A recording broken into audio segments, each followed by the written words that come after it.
Clint Eastwood, c'est l'image même de l'homme fort, du cow-boy silencieux, du réalisateur visionnaire. Pendant plus de 60 ans, il a incarné à l'écran la virilité tranquille et le courage sans fioriture. Pourtant, derrière ce masque de granit se cache un homme profondément marqué par l'échec amoureux. Aujourd'hui, à plus de 90 ans, Eastwood l'admet.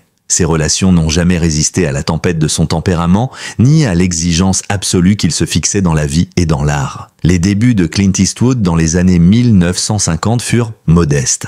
Il n'était encore qu'un jeune homme ambitieux, passionné de musique et de cinéma. Marié en 1953 à Maggie Johnson, il pensait fonder une famille stable, loin des projecteurs. Mais Hollywood a vite bouleversé ses certitudes. Le succès de Rawhide à la télévision, puis de Pour une poignée de dollars, fit de lui une star internationale. Et avec la gloire vinrent les tentations, les tournages, les voyages, les admirations féminines. Eastwood reconnaît aujourd'hui qu'il a longtemps cherché dans chaque relation, non pas une compagne, mais une projection de ses idéaux. « J'étais obsédé par l'idée du contrôle », confie-t-il. « Je voulais tout diriger, mes films, mes émotions, mes amours. Mais l'amour, comme le cinéma, échappe souvent à la maîtrise. » Maggie Johnson supporta longtemps ses absences et ses silences, avant de demander le divorce après 30 ans d'un mariage chaotique. Cette première rupture laissa une cicatrice invisible. Eastwood plongea alors dans une succession de passions intenses avec Sondra Locke, Frances Fisher puis Dina Ruiz, mais toujours sur le même schéma. La passion fulgurante, puis la distance,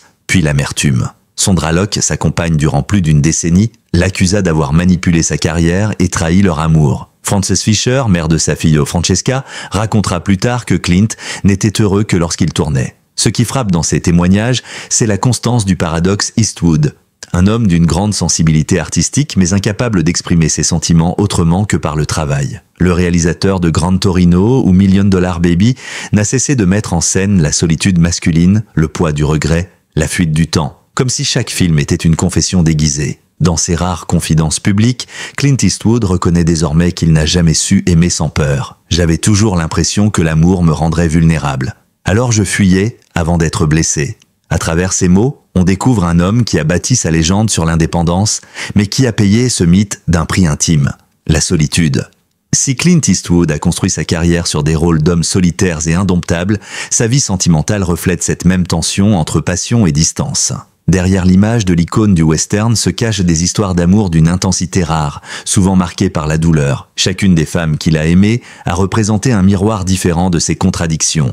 Et, pour beaucoup d'entre elles, une épreuve émotionnelle. Maggie Johnson, la stabilité impossible. La première femme de Clint Eastwood, Maggie Johnson, fut son ancre à une époque où il n'était encore qu'un acteur en devenir. Mariée en 1953, elle croyait épouser un homme réservé, rêveur mais fidèle à ses valeurs. Pendant leurs premières années, le couple mena une vie tranquille à Los Angeles. Pourtant, la célébrité d'Eastwood changea tout. Les tournages l'éloignaient pendant des mois et les rumeurs d'aventures extra-conjugales commencèrent à circuler. Maggie, longtemps patiente, finit par comprendre qu'elle partageait son mari avec le monde entier. Le divorce fut prononcé en 1984, après plus de 30 ans d'un mariage mêlant fidélité apparente et infidélité répétée. Eastwood dira plus tard « J'étais trop jeune pour me marier mais trop fier pour l'admettre ». Sondra Locke, la passion destructrice. Lorsque Clint rencontre Sondra Locke en 1975 sur le tournage de The Outlaw, Josey Wales, une alchimie immédiate s'installe. Leur relation, faite de complicité artistique et de tension émotionnelle, durera près de 14 ans. Locke était intelligente, ambitieuse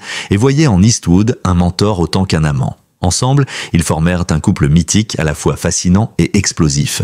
Mais cette passion finit en champ de bataille. Locke accusa Eastwood de l'avoir marginalisé professionnellement, de lui avoir promis des rôles qu'elle n'obtint jamais. Leur séparation donna lieu à des procès médiatisés où les blessures intimes se transformèrent en armes publiques. Pour Eastwood, ce fut un tournant. J'ai compris à quel point l'amour pouvait devenir une guerre silencieuse. Frances Fisher, la tendresse brisée, dans les années 1990, Clint Eastwood tenta de renouer avec la douceur auprès de Frances Fisher, actrice au tempérament sensible. Ensemble, ils eurent une fille, Francesca, née en 1993. Pour la première fois, l'acteur sembla vouloir calmer sa vie sentimentale et construire une famille paisible.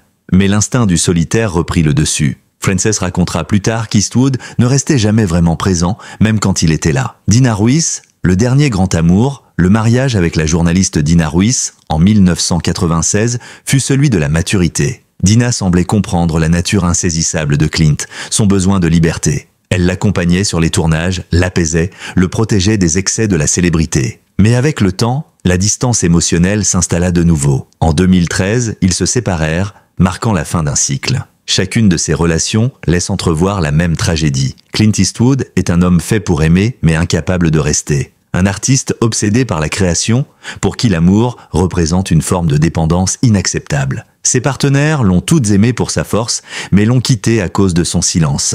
Aujourd'hui, en parlant de ces femmes, il ne montre ni rancune ni remords, simplement une lucidité désarmante. Je n'ai jamais voulu blesser qui que ce soit. J'étais juste perdu entre ce que je ressentais et ce que j'étais capable d'exprimer. Vieillir, un mot que Clint Eastwood a longtemps refusé de prononcer. Dans sa jeunesse, il incarnait l'éternité du héros américain. Grand, impassible, l'allure d'un chêne qui ne plie jamais. Mais au fil des décennies, ce mythe s'est fissuré. Sous la peau de fer se cachait un homme vulnérable, inquiet du temps qui passe et de ce qu'il emporte avec lui.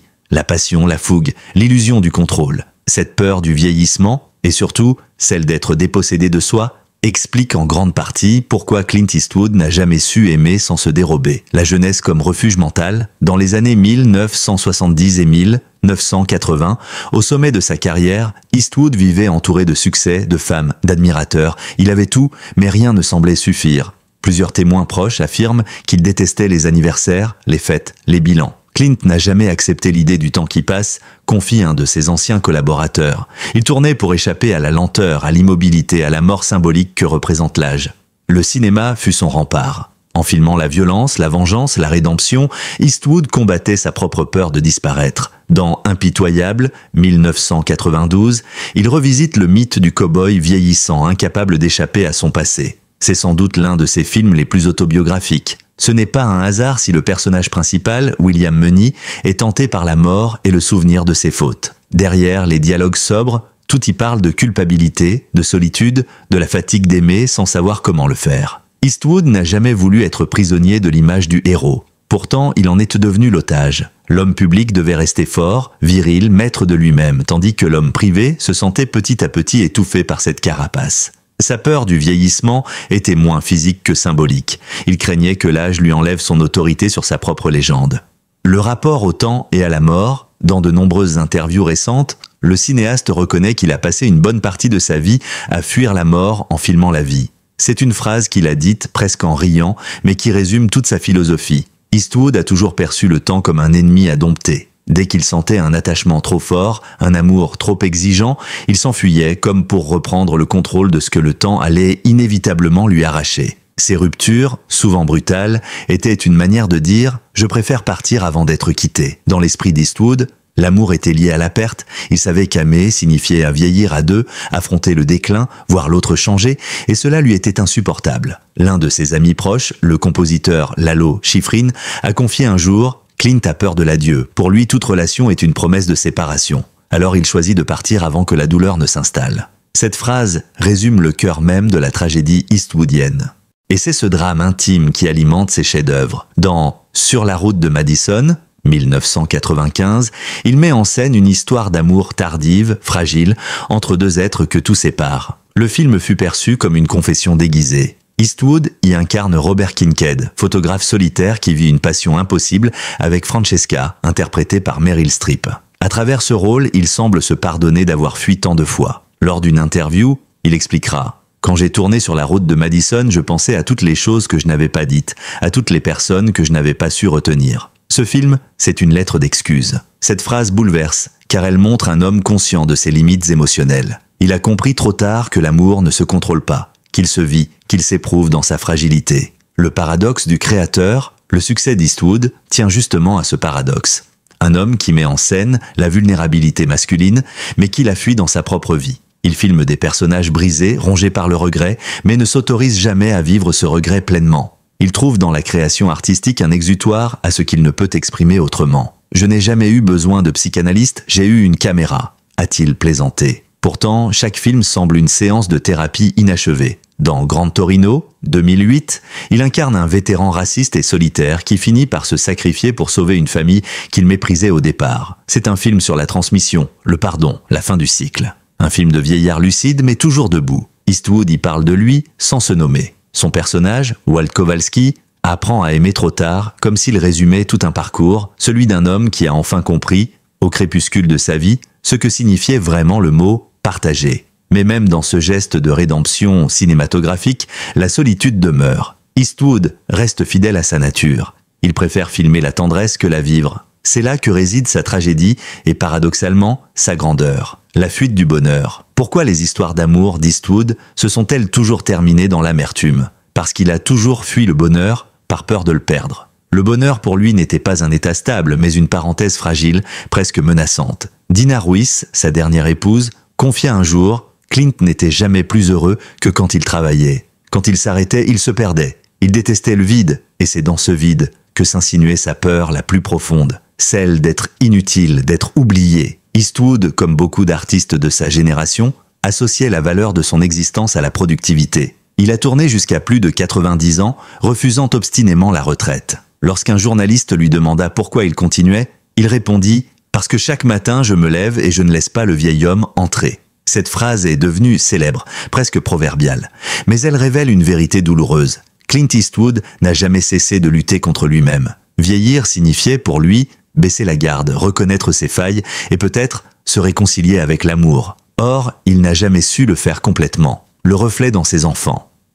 La peur du temps, chez Eastwood, s'exprime aussi dans son rapport à la paternité. Père de 8 enfants issus de plusieurs relations, il a souvent été absent. Certains de ses enfants ont raconté combien il était difficile de rejoindre leur père émotionnellement. Scott Eastwood, lui-même acteur, a déclaré dans une interview « Mon père m'a appris la rigueur mais pas la tendresse. J'ai compris qu'il m'aimait en le regardant jouer. » C'est une phrase déchirante mais juste.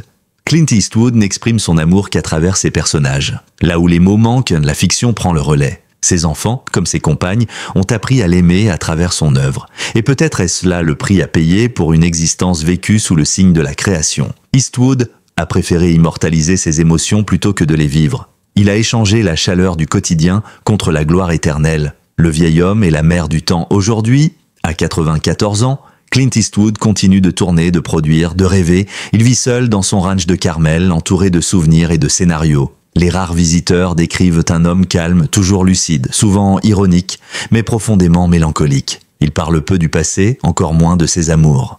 Lorsqu'on lui demande s'il regrette quelque chose, il répond « J'ai tout eu, mais j'ai mal su garder. La vie n'est pas un western, on ne gagne pas à la fin. » Ces mots sonnent comme une épitaphe anticipée. L'homme qui a passé sa vie à fuir la mort semble enfin l'avoir apprivoisée. Non pas comme une ennemie, mais comme une compagne discrète. Ses derniers films, plus contemplatifs, en témoignent. Dans Cry Macho, 2021, il joue un vieil homme usé, en quête de rédemption dans un monde qu'il ne comprend plus. Le personnage semble lui dire « Il est temps d'accepter ce que tu es devenu ». Eastwood sait que le bonheur parfait n'existe pas, mais il a fini par comprendre qu'il résidait dans les instants fugaces. Un sourire échangé, un regard de tendresse, une journée de tournage réussie. Ces moments, il ne les fuyait plus. Il les accueillait brièvement, comme un rayon de soleil au-dessus du désert, l'héritage d'un homme imparfait. Au fond, Clint Eastwood ne regrette pas ses échecs amoureux.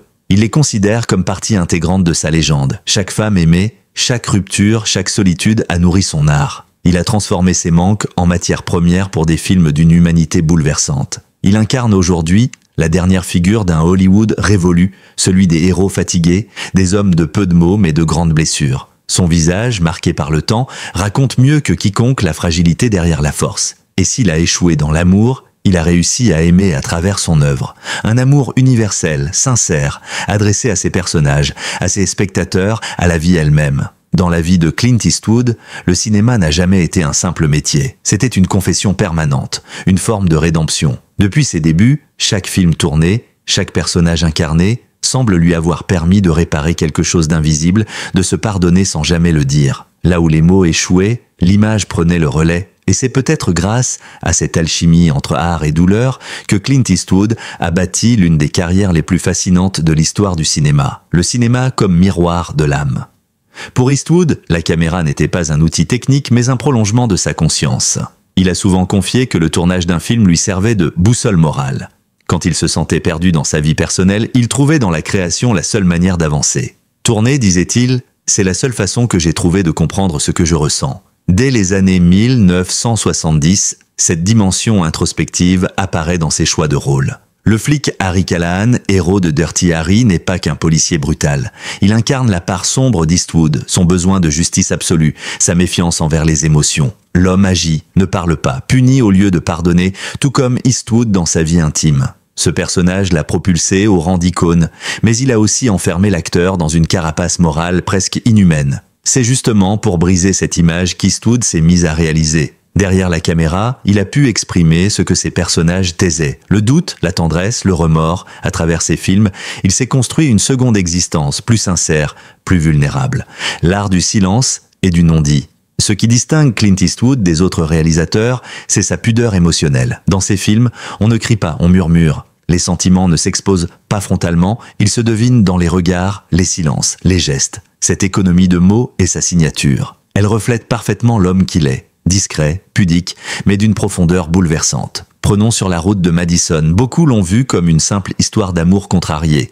Mais c'est bien plus que cela. C'est un film sur le temps, sur la mémoire et sur le renoncement. Francesca choisit de ne pas suivre Robert parce qu'elle comprend qu'aimer, parfois, c'est rester. Eastwood filme cette décision avec une délicatesse infinie. Il n'y a ni cri, ni adieu grandiose, juste un regard à travers une vitre embuée, une main qui se referme sur une poignée de porte, et tout est dit. C'est peut-être dans cette pudeur que réside sa rédemption.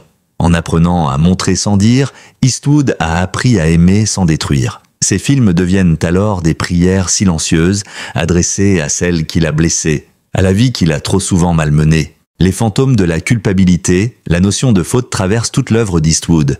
Dans Mystic River, il explore la tragédie du silence masculin et la manière dont la douleur refoulée se transmet comme un héritage maudit. Dans $1 Million Baby, il raconte l'histoire d'un vieil entraîneur de boxe qui, en refusant d'aimer comme un père, condamne sa protégée à une solitude fatale. Ces récits ne sont pas de simples fictions.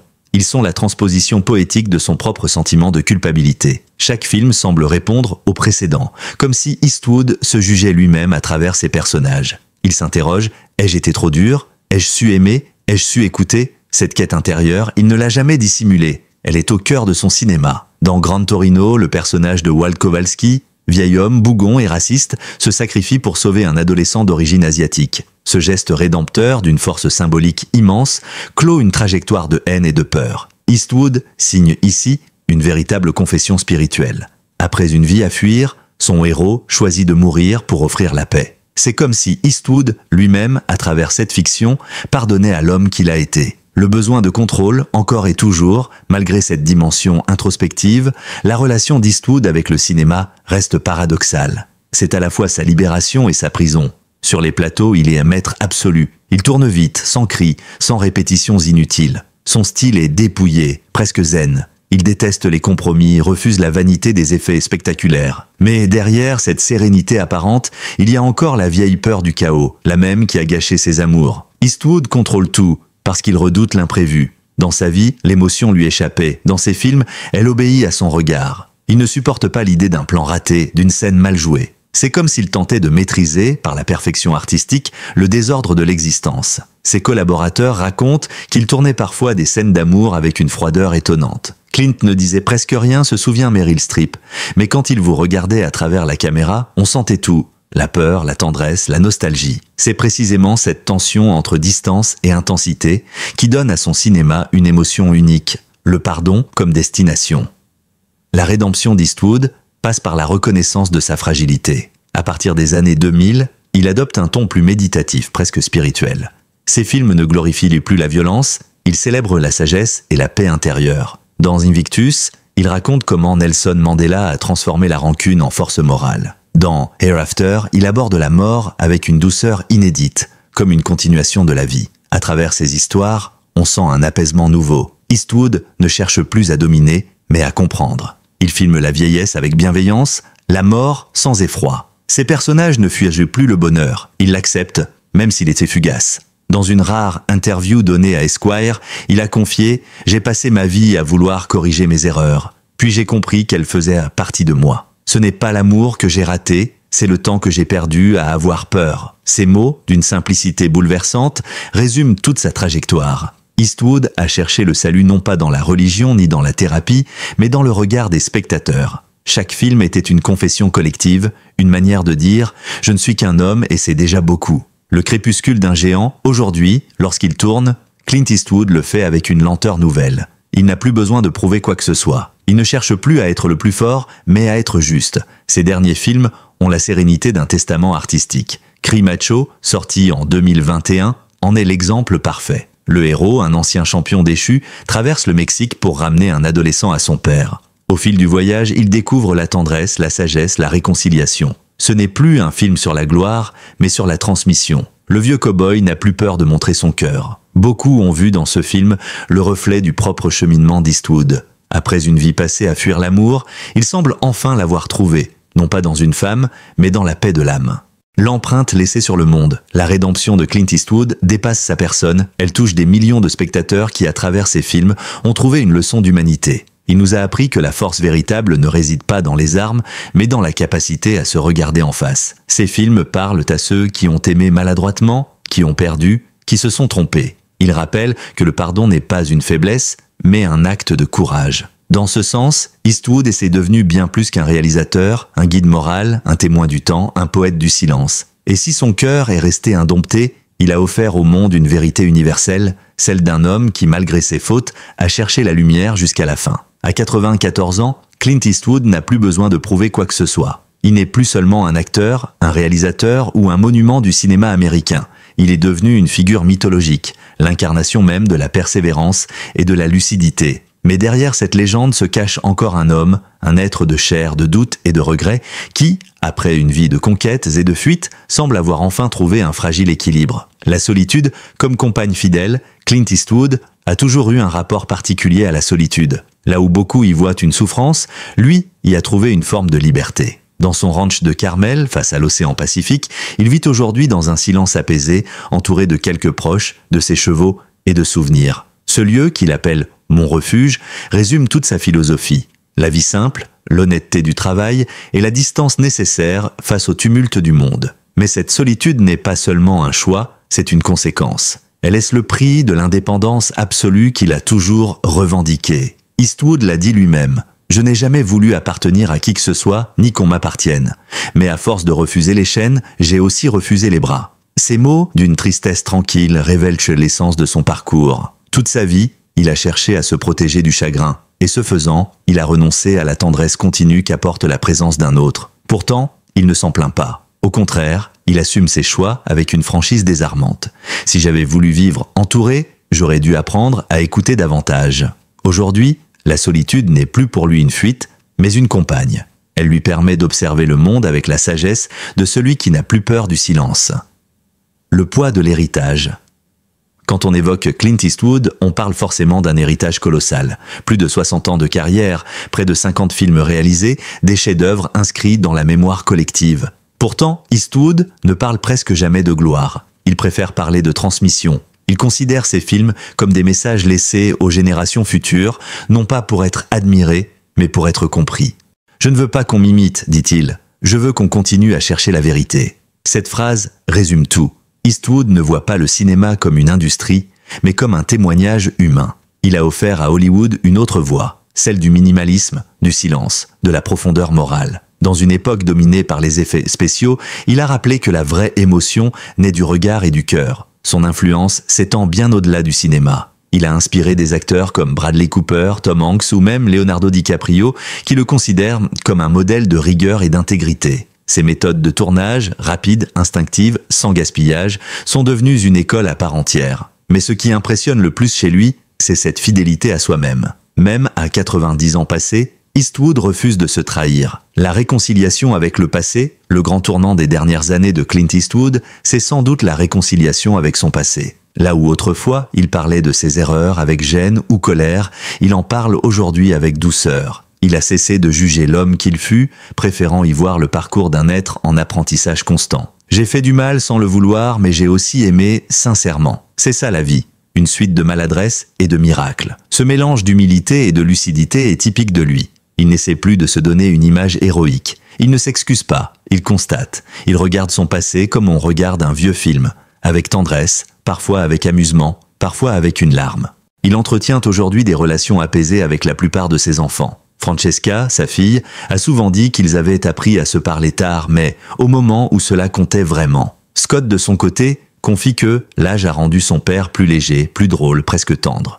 Ces témoignages montrent qu'au soir de sa vie, Eastwood a réussi ce qu'il avait échoué à faire dans sa jeunesse, être présent, simplement. Le rapport à la mort, à 94 ans, Clint Eastwood parle de la mort avec la même tranquillité qu'il parle du lever du soleil. Il ne la craint plus. Dans une interview donnée en 2024, il déclarait « La mort, c'est juste un autre plan. Je ne sais pas quand le réalisateur dira couper, mais je veux que la scène soit belle. » Cette métaphore résume sa vision du monde. Même la fin fait partie du scénario, et elle mérite d'être jouée avec dignité. Il dit souvent que la nature lui a tout appris, le cycle des saisons, la patience, l'acceptation. Dans son ranch, il observe les couchers de soleil, écoute le vent dans les arbres, contemple le silence comme une œuvre d'art. L'homme qui avait bâti sa carrière sur la peur de vieillir est aujourd'hui en paix avec l'idée du départ. Il a appris que le temps n'est pas un ennemi, mais un compagnon de route. Tant qu'on peut aimer, disait-il, on est encore vivant. Le dernier cow-boy. Le cinéma de Clint Eastwood, c'est celui d'un monde qui disparaît, celui des valeurs anciennes, de l'honneur, de la parole donnée. Il est le dernier cow-boy d'Hollywood, non parce qu'il porte un chapeau ou un revolver, mais parce qu'il vit selon un code. La dignité, la solitude, le courage face à l'inévitable. Dans un monde saturé de bruit, Eastwood reste l'homme du silence. Il incarne cette idée que la force n'a pas besoin de cris. Ses films ne sont pas des sermons, mais des murmures. Il ne juge pas, il montre, il ne s'impose pas, il invite à réfléchir. Sa carrière est une chevauchée à travers les paysages de l'âme humaine. La culpabilité, la vengeance, le pardon, la vieillesse. Et à la fin du voyage, on découvre un homme qui n'a jamais cessé de chercher la vérité. Même dans ses échecs, il y a une noblesse rare, celle de celui qui ose se regarder en face. La paix retrouvée, dans les derniers instants de ses interviews, Clint Eastwood sourit souvent, d'un sourire fatigué mais sincère. On sent chez lui une paix nouvelle, celle qui vient après les tempêtes. Il a compris que la vie n'est pas faite pour être maîtrisée, mais vécue jour après jour avec gratitude. Il passe désormais plus de temps à écrire, à écouter de la musique jazz, à revoir ses anciens films sans nostalgie. Il ne cherche plus à corriger mais à contempler. Lorsqu'on lui demande ce qu'il voudrait que le monde retienne de lui, il répond simplement que j'ai essayé. Pas d'être parfait, juste d'être vrai. Et c'est peut-être là le plus beau résumé de son existence. Clint Eastwood n'a pas été un saint, ni un mari modèle, ni un père exemplaire. Mais il a été un homme sincère, entier, passionné. Un homme qui, malgré ses erreurs, n'a jamais cessé de chercher à comprendre, à s'améliorer, à aimer, même maladroitement. Son cinéma, c'est son testament spirituel. Une œuvre qui parle de la condition humaine avec une profondeur rare, où chaque plan respire la vérité. Et si l'amour a souvent fini pour lui dans l'amertume, la vie, elle, s'est terminée, ou se terminera, dans la sérénité. La lumière du crépuscule. Un soir, à Carmel, un journaliste venu l'interviewer lui demanda « Que voyez-vous quand vous regardez le coucher du soleil ?» Clint Eastwood marqua un long silence, regarda l'horizon et répondit « Je vois que la lumière baisse, mais qu'elle n'a jamais été aussi belle. » Cette phrase, simple et poétique, résume tout son parcours. L'homme qui a passé sa vie à fuir la fragilité la célèbre désormais. Le réalisateur du mythe est devenu le poète du crépuscule. Clint Eastwood, le solitaire, le cow-boy, l'amant fuyant, l'artiste s'est enfin trouvé. Pas dans la gloire ni dans l'amour idéal, mais dans la paix intérieure. Et peut-être que, pour la première fois, il n'a plus besoin de fuir. Clint Eastwood n'a jamais été un homme parfait, mais il aura été un homme vrai, honnête dans ses contradictions, courageux dans ses silences et sincère jusque dans ses erreurs. Ses amours finissaient de souvent dans l'amertume, mais son existence, elle, se clôt dans une forme de beauté simple, presque spirituelle. Son message, au fond, est universel. La vie n'est pas faite pour être gagnée, mais comprise. Et si l'amour nous échappe, il nous construit quand même. Clint Eastwood, par son art et sa lucidité, nous a montré qu'il n'est jamais trop tard pour apprendre à aimer ni pour faire la paix avec soi-même.